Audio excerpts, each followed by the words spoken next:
যা হোক, এবার সরস্বতী পুজোয় তো ভালোই ঘোরা হলো, তুই বল রোহিত। কিন্তু আমি এখনো অবধি এটা বুঝতে পারলাম না যে বাকিরা এলো না কেন। ওদের আসতে কি হয় কে জানে। খালি দেখ, পুরো পুজোতে মিলে আমি আর তুই ঘুরলাম, ওরা কেন এলো না বলতো? ওদের অত ব্যাপার স্যাপার আমিও বুঝি না। আমি ওদের কম করে বললাম যে রাজা পুজোতে গিয়ে আমরা ঘুরে আসি। কিন্তু দেখ, আসার কোনো বালাই নেই। খালি আমি আর তুই এলাম। আসেনি, ভালোই করেছে। আমি আর তুই তো ঠাকুর দেখে নিয়েছি, ওরা যা করে করুক। চ, অনেকটা রাত হয়ে গেছে, এবার বাড়ির দিকে যাওয়া যাক। হ্যাঁ হ্যাঁ, তুই ঠিকই বলেছিস। রাত তো অনেকটাই হয়ে গেল, আমরা বুঝতেই পারিনি ঘুরতে ঘুরতে। চ, এবার তাহলে বাড়ির দিকে যাওয়া যাক। আবার তুই শুনেছিস তো, ওই বেলেডাঙার ওই শেষের রাস্তাটা খুব একটা ভালো নয়। ওখানে শুনছি কিসব আজে বাজে ঘটনা ঘটে। চ, এর থেকে ভালো যত তাড়াতাড়ি সম্ভব তত তাড়াতাড়ি আমরা বাড়ির দিকে যাই। ঠিক আছে, চ, যা হোক তাহলে।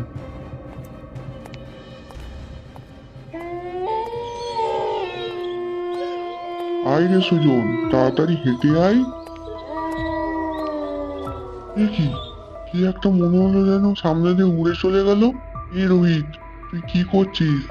তাড়াতাড়ি নড়ে চড়ে আয়। দেখ, মনে হলো দেখ কে একটা আমার সামনে দিয়ে উড়ে উড়ে চলে গেল। এ রোহিত, দেখ, মনে হলো যেন কেউ আমার সামনে দিয়ে উড়ে উড়ে চলে গেল। ঠিক দেখ ওইখানটা। এই অন্ধকারে কি বলতো, ভালো করে আমি দেখতেও পেলাম না। তুই একটু ভালো করে দেখ তো ওই দিকটা পানে। হ্যাঁ, তুই এসব কি ফালতু কথা বলছিস? কি আছে ওখানে? কারো কি খেয়ে দিয়ে কাজ নেই? এই রাত্রিবেলায় অন্ধকারের মধ্যে আসবে? তুই হয়তো কোনো কুকুর বিড়ালকে দেখেছিস, তাই দেখে ভয় খেয়ে গেছি।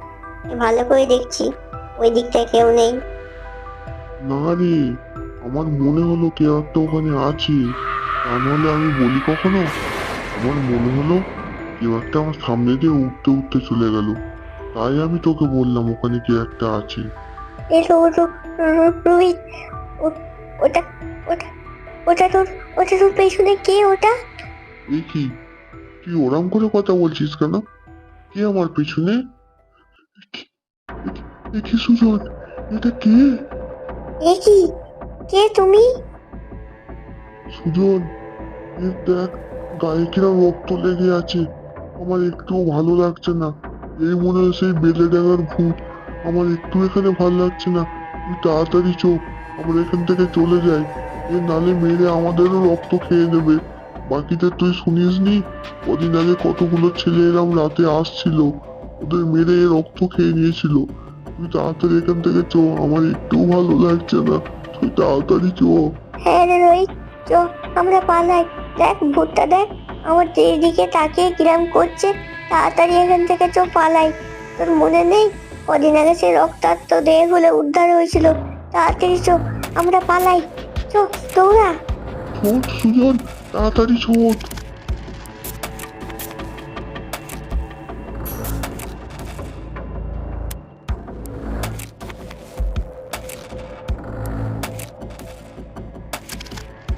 এরপর কি হলো রোহিত আর সুজনের সঙ্গে? তারা কি বাঁচতে পারলো সেই রাক্ষসের হাত থেকে?